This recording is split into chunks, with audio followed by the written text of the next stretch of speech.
2026년 1월 5일이죠. 이재명 대통령이 베이징 가서 시진핑이랑 악수했어요. 한중 관계 이제 완전히 회복하겠습니다. 이러면서요. 90분 동안 회담하고 예포 21발 쾅쾅 쏘고 MOU만 46건 사인했습니다. 근데 이상하지 않아요? 우리 왜 이 소식 듣고 기뻐하기보다 미국 반응부터 살피고 있죠? 더 충격적인 거, 딱 그 시점에요. 트럼프가 뭘 했냐면 베네수엘라 대통령을 군사작전으로 체포했어요. 아예 뉴욕으로 끌고 갔습니다. 그리고 SNS에 딱 세 글자 올렸어요. FAFO. 이게 뭐냐? 덤비면 결과를 보게 될 것이다. 우연일까요? 아니면 한국한테 보내는 경고일까요? 오늘 우리 세 가지만 확실하게 짚고 넘어갈게요. 첫 번째, 한중 정상회담에서 대체 무슨 일이 있었는지 숫자로 정확히 볼 거예요. 두 번째, 왜 중국 돈보다 미국 제재가 더 무서운지 이거 계산해 볼게요. 마지막, 여러분 물가, 일자리, 연금에 어떤 영향 오는지 실전으로 알려드릴게요.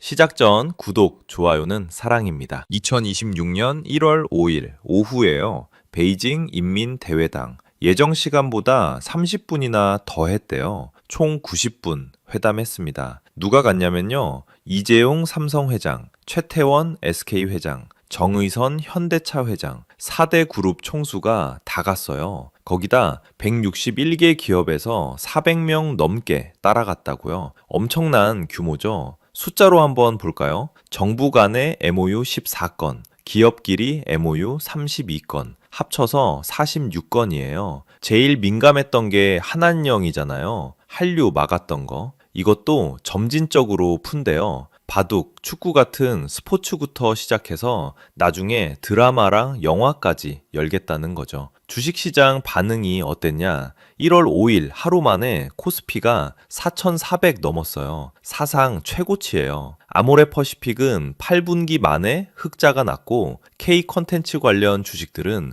줄줄이 상한가 쳤습니다. 겉으로 보면 완벽한 성공이죠. 10년 동안 꽁꽁 얼어붙었던 관계가 녹기 시작한 거니까요. 근데요, 진짜 문제는 지금부터예요. 한중 정상회담 이틀 전이에요. 정확히 2026년 1월 3일 새벽, 미군이 베네수엘라 수도 카라카스를 폭격했어요. 전투기만 150대가 넘었대요. 그리고 델타포스가 투입돼서 니콜라스 마두로 대통령을 체포했습니다. 부인까지 같이 잡아서 USS 이오지마 항공모함에 태웠어요. 그러니까 시간 순서가 이래요. 1월 3일 새벽에 마두로 체포하고 1월 4일에 이재명 대통령이 베이징 도착했고 1월 5일에 정상회담 한 거예요. 딱 이틀 사이에 벌어진 일입니다. 이게 무슨 의미냐고요? 의회 승인 없었어요. 동맹국한테 얘기도 안 했어요. UN 안보리 결의? 그런 것도 없었습니다. 주권국가 대통령을 그냥 군사력으로 납치한 거예요. 트럼프가 1월 3일 기자회견에서 뭐라고 했냐면요. 우리가 베네수엘라를 운영할 것이다. 직접 운영한대요. 그의 아들 에릭 트럼프는 SNS에 이렇게 썼어요. FAFO 시대가 계속된다. FAFO가 뭔지 아시죠? Pong Around and Find Out의 약자예요. 한국말로 하면 덤비면 결과 보여줄게예요. 바로 여기서부터 모든 게 달라져요. 한국이 중국으로 가는 걸 지켜보던 미국이 한중 정상회담 이틀 전에 베네수엘라로 메시지를 보낸 거죠. 타이밍이 우연이라고 보기엔 너무 딱 맞아떨어져요. 왜 미국이 이렇게까지 했을까요? 한국이 중국이랑 가까워지는 거 그냥 못 본 척 할 수 없었던 이유가 뭘까요? 이거 이해하려면요. 반도체를 수영장으로 한번 비유해 볼게요. 한국 반도체 회사들이 중국이라는 거대한 수영장에서 헤엄치고 있어요. 삼성 시안 공장, SK 우시랑 다롄 공장. 여기에 쏟아부은 돈만 50조 원이 넘어요. 한국 반도체의 51.7%가 중국으로 가거든요. 그런데 문제가 뭐냐? 이 수영장 수도꼭지를 미국이 쥐고 있다는 거예요. 이 UV라는 장비 있잖아요. 극자외선 노광 장비인데 이게 없으면 7나노미터 이하 첨단 반도체를 못 만들어요. 전 세계에서 이 장비 만드는 회사가 딱 하나예요. 네덜란드 ASML이라는데. 근데 ASML이 이거 누구한테 팔지 말지를 미국이 결정합니다. 중국 수영장이 아무리 넓어도 미국이 그 수영장 물을 깨끗하게 만드는 필터 설계도 EDA 툴과 수영장 타일 붙이는 로봇 A매트, 램 리서치, 장비를 뺏어버리면 그 수영장은 하루아침에 썩은 물이 됩니다. 우리 기업들이 중국 눈치를 보면서도 미국 앞에만 서면 작아지는 이유, 바로 이겁니다. 더 무서운 게 뭔지 아세요? 2025년 12월 말에 미국이 삼성이랑 SK한테 준 승인이 연간 라이선스로 바뀌었어요. 매년 허가받아야 한다는 얘기예요. 10년 계획 세워야 하는 반도체 공장인데 내년에도 장비 들여올 수 있을지 매년 불안해야 하는 거죠. 이게 얼마나 치명적인지 숫자로 한번 볼게요.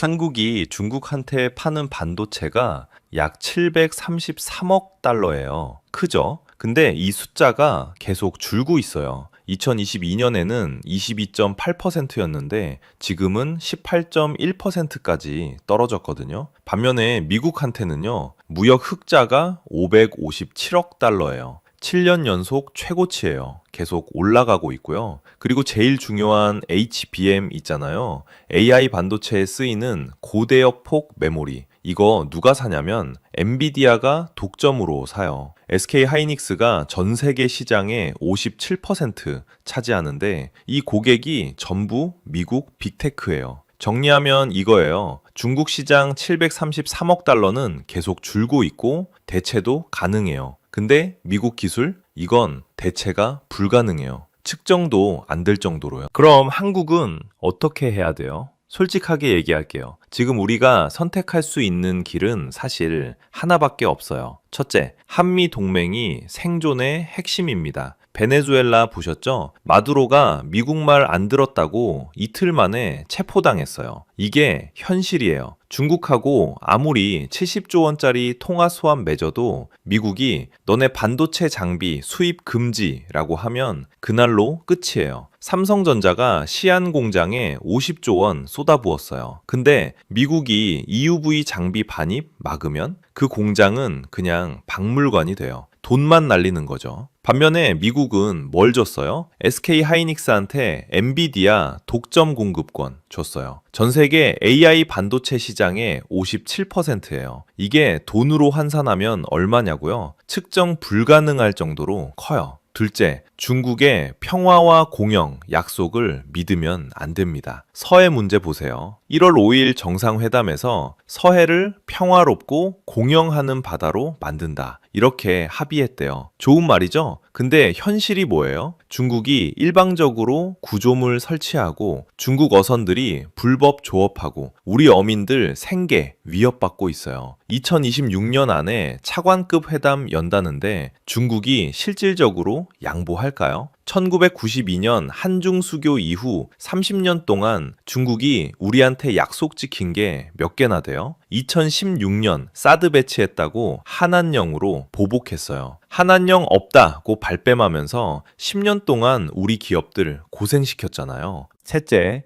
지금은 가치 외교를 해야 할 때입니다. 트럼프가 왜 베네수엘라 마두로를 체포했을까요? 마약 때문이라고요? 아니에요. 권위주의 독재자를 용납 안 하겠다는 메시지예요. 한국은 자유민주주의 국가예요. 우리가 중국이랑 가까워지면서 얻는 경제적 이익 733억 달러. 근데 우리가 잃는 건 뭐예요? 자유민주주의 진영에서의 신뢰예요. 미국, 일본, 유럽이 우리를 어떻게 볼까요? 넷째, 탈중국 공급망 구축을 서둘러야 합니다. 중국 배터리 소재 의존도 보세요. 천연 흑연 97.6%, 인조 흑연 98.8%, 전구체 94.1%. 이게 정상이에요. 중국이 언제든 수출 통제하면 우리 배터리 산업이 멈춰요. 2025년 10월에 중국이 배터리 소재 수출 통제 발표했을 때 뭐가 됐어요? 양극재 마이너스 6.6%, 전해액 마이너스 28.2%, 역마진 떨어졌잖아요. 호주, 캐나다, 베트남으로 공급망 다변화해야 돼요. 돈이 더 들어도요. 중국 눈치 보면서 사업하는 것보다 장기적으로 싹이 먹혀요. 다섯째, 전문가들의 2026년 전망을 현실적으로 봐야 합니다. KDI 31PWC가 2026년 성장률 1.8% 전망했어요. 환율 1,400원에서 1,450원,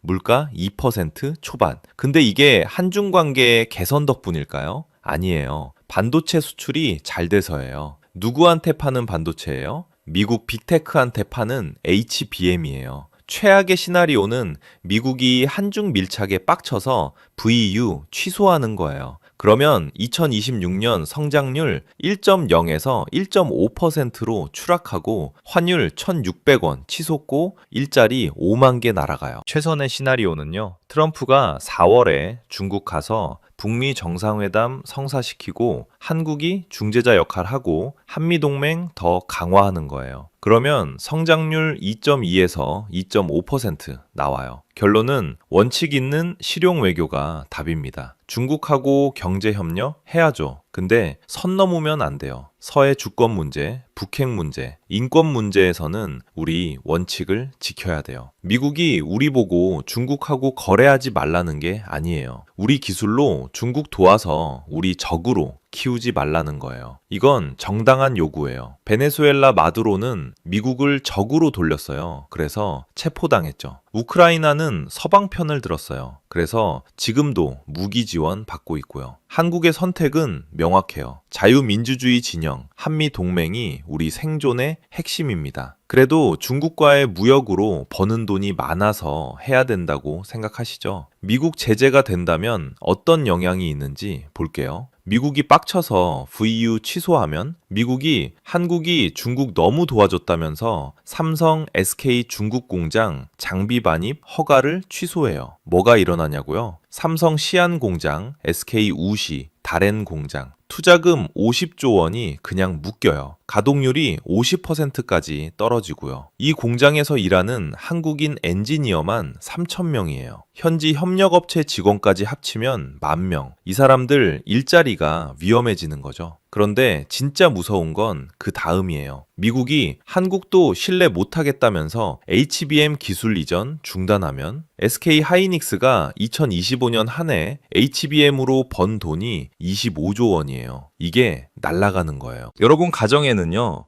남편이 반도체 회사 다니시면 구조조정 1순위예요. 삼성전자 주식 있으시면 주가 30% 빠져요. 국민연금 수익률 마이너스 15% 찍어요. 환율은요, 1,600원 넘어가요. 수입 물가 20% 뛰고요. 4인 가족 한 달 생활비 100만 원 쓰던 거 120만 원으로 올라가요. 미국 유학 보내시는 분들 1년에 7천만 원 들던 게 8,400만 원 돼요. 1,400만 원 더 드는 거죠. 하지만 반대로 한미 동맹 강화로 미국이 도와주면 이게 제일 현실적이고 좋은 시나리오예요. 트럼프가 4월에 중국 가서 북미 정상회담 성사시켜요. 한국이 중재자 역할 하면서 미국한테 확실히 인정받아요. 한국은 우리 편이다. 그러면 뭐가 일어나냐고요? 첫째, 미국이 평택 용인 반도체 클러스터에 추가 투자해요. 삼성이 300조 원, SK가 120조 원 투자 계획 있어요. 미국이 세제 혜택 주고 핵심 기술 이전해주면 이게 다 실현돼요. 일자리 8만 개 생겨요. 둘째, 엔비디아가 한국 R&D 센터 확대해요. AI 반도체 설계 인력 5,000명 채용해요. 초봉이 얼마냐고요? 1억 2천만 원이에요. 여러분 자녀들한테 엄청난 기회죠. 셋째, 미국이 한국을 치포 동맹 핵심 파트너로 인정해요. 미국, 일본, 대만, 한국 이 4개국이 전 세계 첨단 반도체의 90% 만들어요. 여기 들어가면 중국 눈치 안 봐도 돼요. 여러분 가정에는요, 남편이 반도체, AI 쪽 다니시면 연봉 30% 올라가요. 삼성전자 주식 있으시면 주가 50% 뛰어요. 국민연금 2026년 수익률 15% 찍어요. 환율은요, 1,350원까지 내려가요. 수입 물가 안정되고요. 코스피는요, 5,000 찍어요. 삼성전자 10만 원, SK 하이닉스 30만 원 돌파해요. 이건 헛수가 아닌 진짜 경제 성장이죠. 결론은 숫자가 말해줘요. 중국 733억 달러 대 미국 기술 접근권. 비교가 안 돼요. 중국 잃으면 배터리 일자리 2만 개 날아가요. 미국 잃으면 반도체, AI 일자리 10만 개 날아가고 국민연금 마이너스 15%, 주가 30% 폭락이에요. 미국 도움 받으면 일자리 8만 개 생기고 연봉 30% 올라가고 주가 50% 뛰고 국민연금 15% 수익이에요. 선택은 명확해요. 한미동맹이 우리 먹고 사는 문제예요. 정리할게요. 한중 관계 개선 필요해요. 2016년부터 10년 가까이 얼어붙어 있던 거 녹이는 건 당연히 해야 할 일이죠. 근데 1월 3일 베네수엘라 대통령이 미군한테 체포당하고 이틀 후에 한중 정상회담 열린 거 보면서 우리가 한 가지는 명확히 알아야 돼요. 2026년 미국은요, 자기 정책에 반하는 나라 지도자를 군사력으로 제거하는 걸 주저안해요. 의회도, 동맹도, 국제법도 신경 안 써요. FAFO. 덤비면 결과 보여준다는 거예요. 이게 무서운 게 아니에요. 이게 현실이에요. 한국 지금 줄타기 못해요. 중국 시장 733억 달러 대 미국 기술 접근권. 이거 비교 자체가 안 돼요. 733억 달러는 매년 줄고 있고 미국 기술은 대체 불가능이에요. 더 중요한 건요, 우리가 자유민주주의 국가라는 거예요. 권위주의 중국하고 독재자 북한 사이에 끼어 있는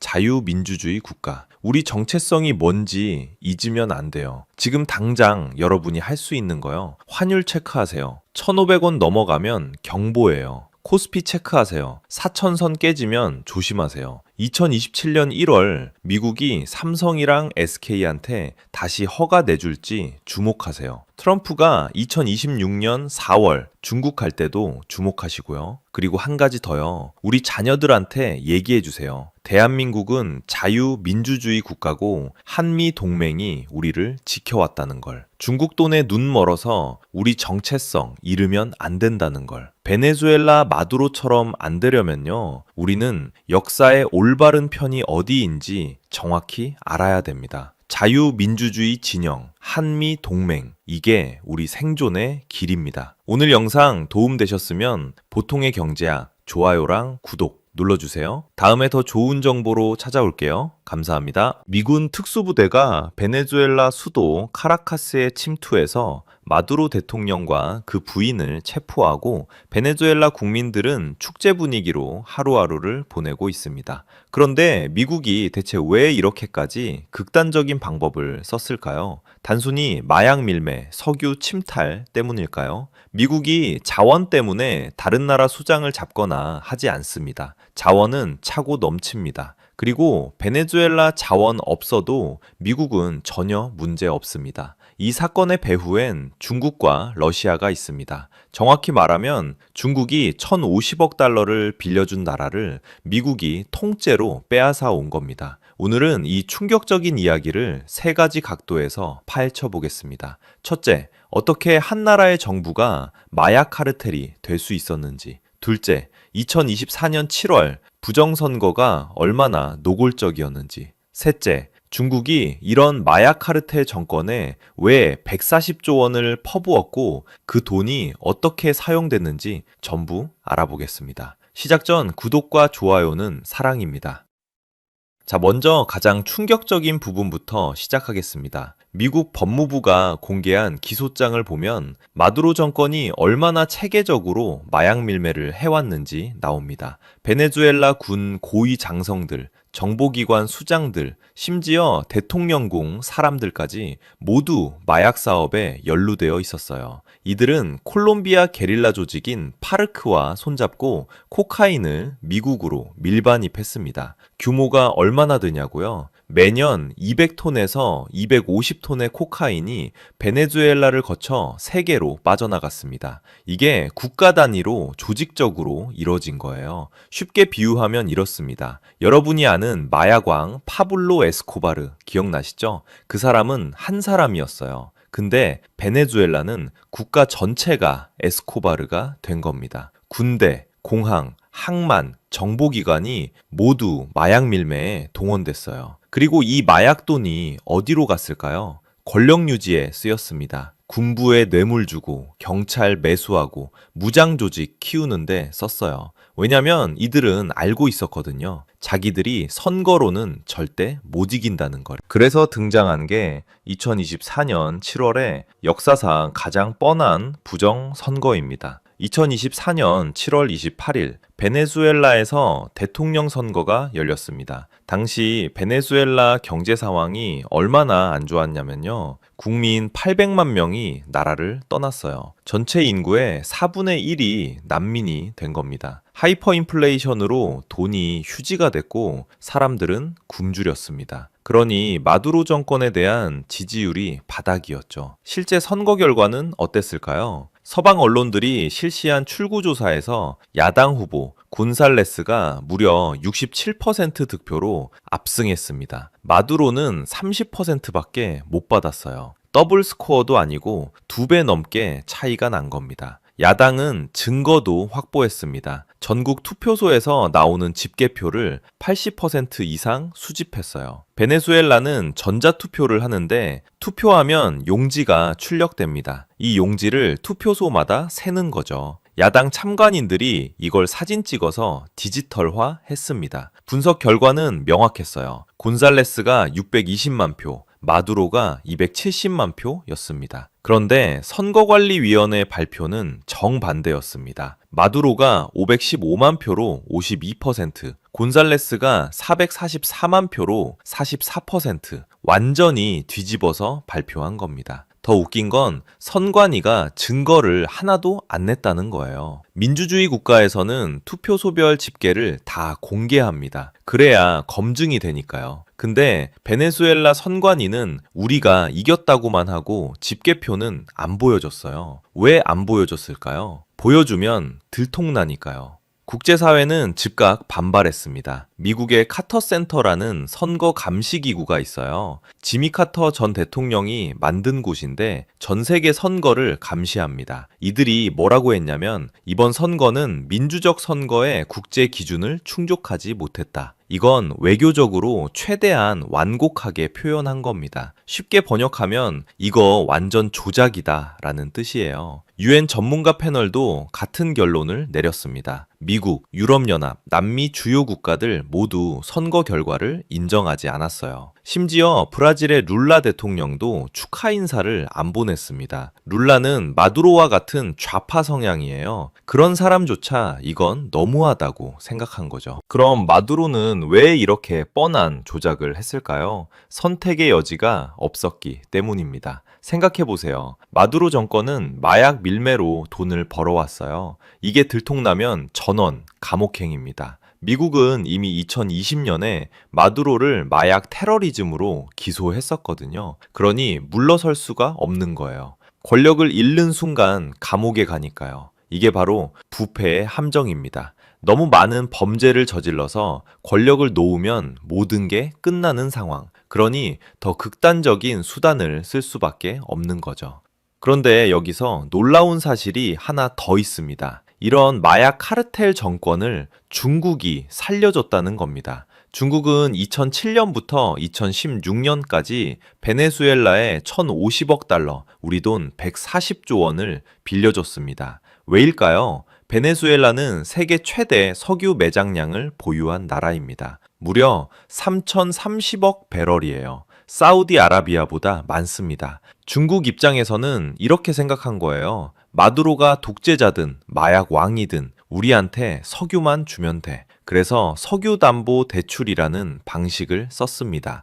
아파트를 담보로 은행에서 돈을 빌리듯이 베네수엘라는 석유를 담보로 중국한테 돈을 빌렸어요. 갚을 때는 현금이 아니라 석유로 갚는 겁니다. 매달 일정량의 석유를 중국 배에 실어보내는 거죠. 중국에게 베네수엘라는 에너지 안보의 보험이었습니다. 만약 미국과 전쟁이 나면 어떻게 될까요? 미군이 말라카 해협을 막으면 중동 석유를 못 받아요. 그때를 대비한 대안 공급처가 베네수엘라였던 겁니다. 실제로 2025년 12월 기준으로 베네수엘라는 하루 60만 배럴의 석유를 중국에 보내고 있었습니다. 그런데 여기에 더 어두운 그림자가 있습니다. 중국의 140조 원이 마두로 정권을 살렸고 그 정권이 국가 단위 마약 카르텔을 운영한 겁니다. 더 충격적인 건 마약 수익을 세탁하는 경로까지 있었다는 거예요. 미국 정부회계 감사원 보고서를 보면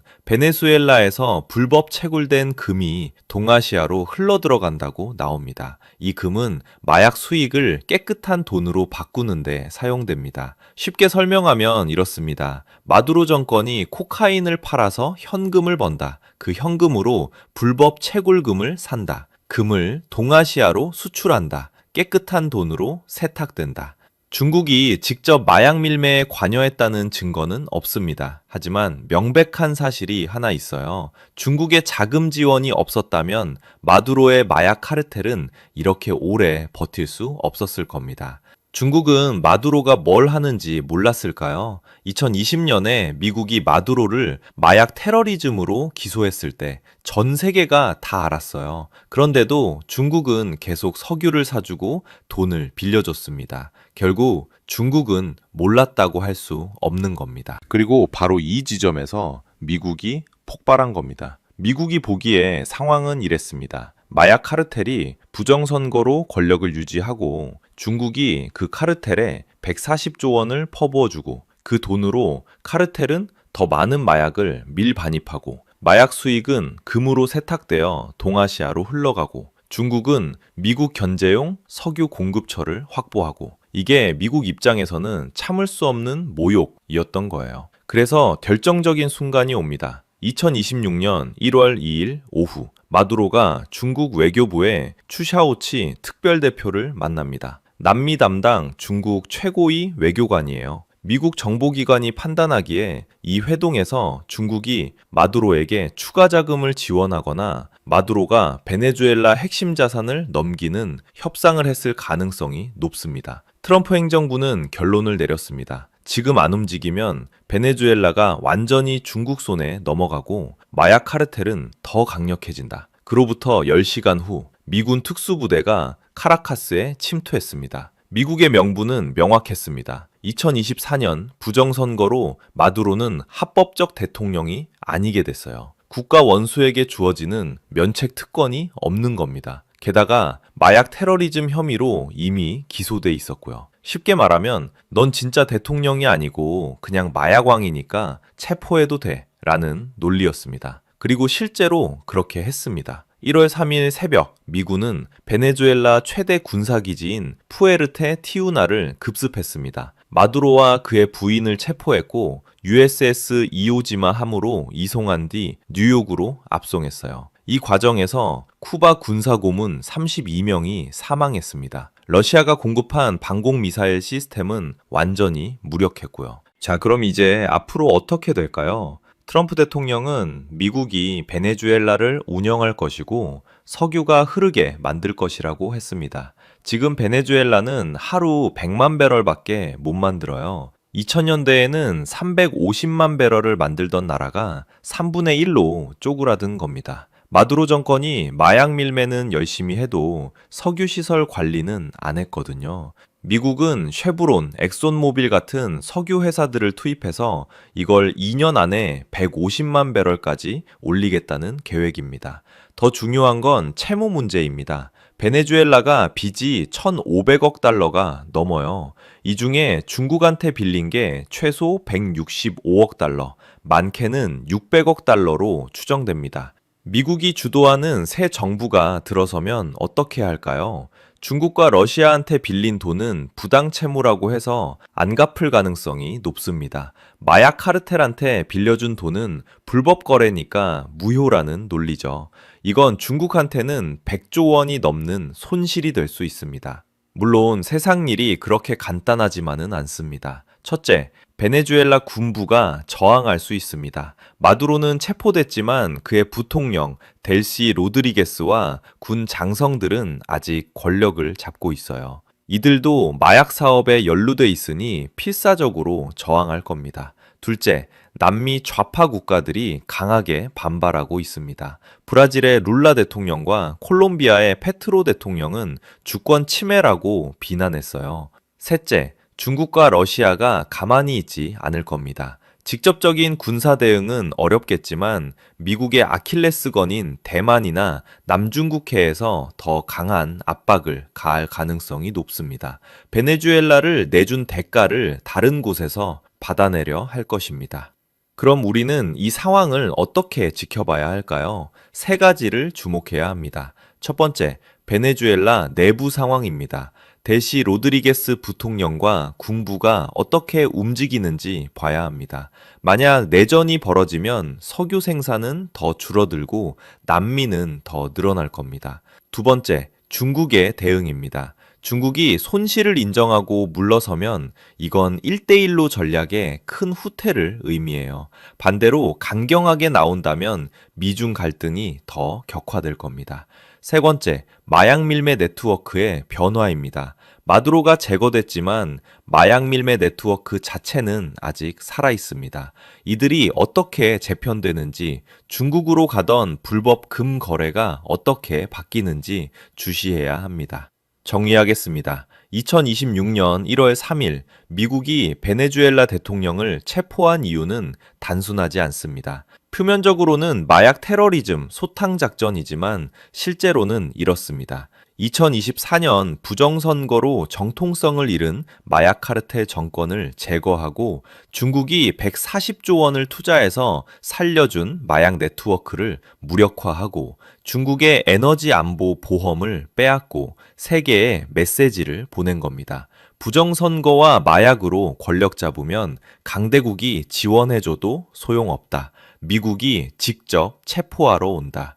이건 21세기 국제 질서에서 미국이 어떻게 힘을 행사하는지 보여주는 극단적인 사례입니다. 그리고 한국도 예외가 아닙니다.